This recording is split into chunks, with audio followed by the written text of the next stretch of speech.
Now guys, the safety belt is lazy. You can disassembling it and tighten the spring to make the return mechanism more intensive. And thus the belt will be faster.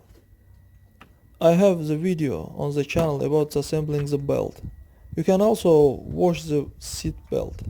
In this way it will be also faster. We take the rag and bucket water with a detergent. Wash the belt in this way. Then wet it.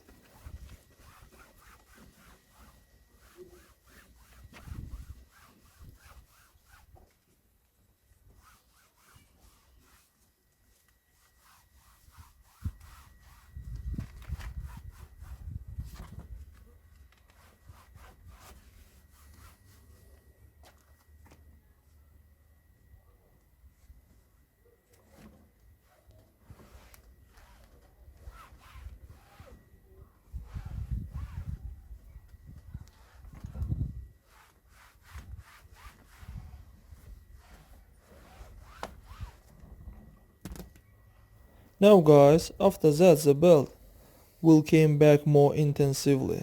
That's all guys. Subscribe to our channel and don't forget to put like.